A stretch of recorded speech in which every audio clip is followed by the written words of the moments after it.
KBC में करोड़पति पति। सूरज के जीवन का एक ही फंडा था कि मेहनत तो गधा भी करता है, घर बैठे जो कमाए समझदार वही होता है।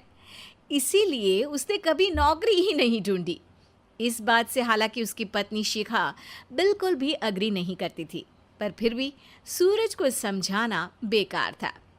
टीवी में कैसे बनोगे करोड़पति का ऐड देखकर उसे लगा कि बस अब तो घर बैठे ही वो करोड़पति बन सकता है, और उसके पीछे उसने अपने सारे सोर्सेस एक्टिव कर दिए। 2 हफ्ते में उसके कलीग के साले के पड़ोसी के बेटे का सोर्स निकलता है जो कि उसे शो में पहुंचा सकता है, और सूरज उससे मिलने चला जाता है। अच्छा, तो हमें मुकेश जी बता रहे थे कि आप हमें शो में पहुंचा सकते हैं। हाँ, उसमें कोई तकलीफ नहीं है। मैं कल अगर कोशिश करूँ तो इसी महीने में आपका नंबर आ जाएगा। अरे ये तो बहुत बढ़िया हो गया। अच्छा, वो सिलेबस और क्वेश्चन पेपर का कोई जुगाड़ है क्या? हैं? उसका तो कोई जुगाड़ नहीं है। तो वो वाकई में कुछ भी पूछ सकते हैं? हाँ, वो तो बच्चन जी पर है, जो पढ़ते हैं वो पूछ लेते हैं। पहली कोशिश फेल होने पर अब सूरज के सामने एक बहुत बड़ा सवाल था कि आखिर जवाब कहाँ से लाए। तब शिखा ने एक सजेशन दिया, क्यों ना सूरज अपने चचेरे भाई सुमित से मदद मांगे, जो कि यूपीएससी की तैयारी कर रहा था। हालांकि इतनी मेहनत करना सूरज को समझ में नहीं आता था, पर कोई और रास्ता ना मिलने पर वो आखिर सुमित से बात करता है।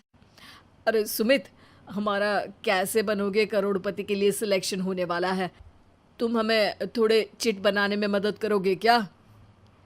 अरे भैया, चिट बनाए तो सालों हो गए, उसमें हमारा एक्सपर्टीज नहीं है, बल्कि आप बोलो तो हम आपकी पढ़ने में ज़रूर मदद कर सकते हैं।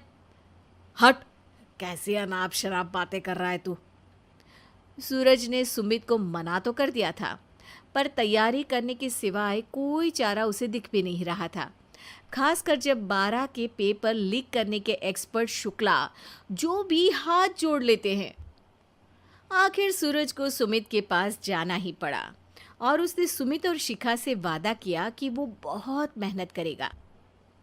1 महीने की तैयारी के बाद फाइनल हुआ कि शो से 1 हफ्ते पहले एक ट्रायल खेला जाएगा, जहां पर सारे रिश्तेदार ऑडियंस की जगह पर होंगे और शिखा सवाल पूछेगी। दूर दराज से भी रिश्तेदार आकर हाजिर हो गए देखने कि आखिर कैसे बनेगा सुमित करोड़पति। सब कुछ सेट था, और इतने में सूरज आकर अपना स्पीच देता है। ये 1 महीना मेरे लिए आसान नहीं था, पर अपने भाई सुमित और अपनी पत्नी शिखा की मदद से मैं इतनी दूर पहुंच पाया हूँ। मेरे मम्मी पापा के आशीर्वाद ने भी बहुत साथ दिया है मेरा। मैं उम्मीद करता हूँ कि आज के शो में आप लोगों को बहुत मज़ा आएगा। साक्षी पहला सवाल पूछती है और पूरे कमरे में सन्नाटा छा जाता है। इंडिया में कितने स्टेट्स हैं? 3, सॉलिड, लिक्विड और गैस। अरे रुकिए, तो ऑप्शंस तो देने दीजिए। इतने में 5वीं कक्षा का चिंटू बोल उठता है। अरे क्या मामा, आप तो पहले सवाल पर ही आउट हो गए। अरे बेटा, पहला सवाल तो ट्रायल होता है ना। अरे तुम अब देखना। देखने जैसी बात तो थी ही। सूरज को इतना शांत किसी ने नहीं देखा था। कभी कभी तो लगता था मानो सूरज आंख खोलकर ही सो गया हो। मामा जल्दी करो प्लीज, कल सुबह पनवेल भी तो निकलना है। अरे हट, कंसंट्रेट करने दे मुझे। 3 सवाल में 3 लाइफलाइन खत्म हो चुकी थी, और अब चौथे सवाल पर भी सूरज का मौन नहीं टूटा। पर सूरज अभी भी हार मानने को तैयार नहीं था। उधर हर कोई सूरज को छोड़ सुमित को देख रहे थे।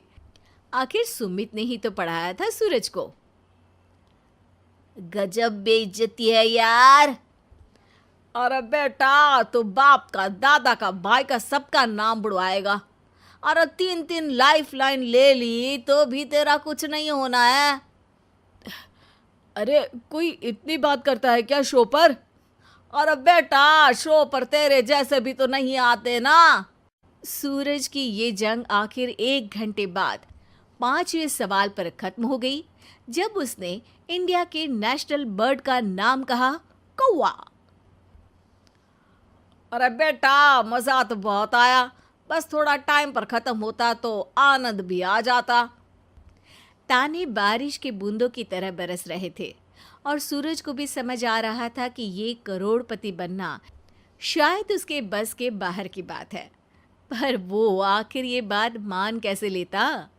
वो सख्त लौंडा जो ठहरा, उसने सोचा कि बेइज्जती तो हो ही चुकी है, पर अगर मैं हार नहीं मानूं तो शायद कुछ हो सकता है। शिखा, तुम देखना, असली शो में आग लगा दूंगा, आग। करोड़पति बनूंगा मैं। हाँ, सब्जियां खत्म हो गई है घर पे, ले आओ। पहले पति बन जाओ, फिर करोड़पति बनना। अरे गजब बेइज्जती है यार।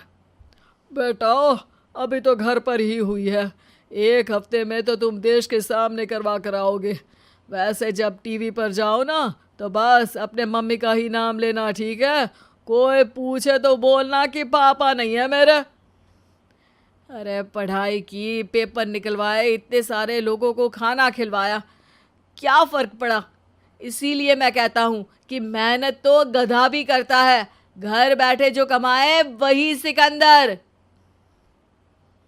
लेकिन मामा, गधे भी जानते हैं कि हमारा राष्ट्रीय पक्षी मोर है।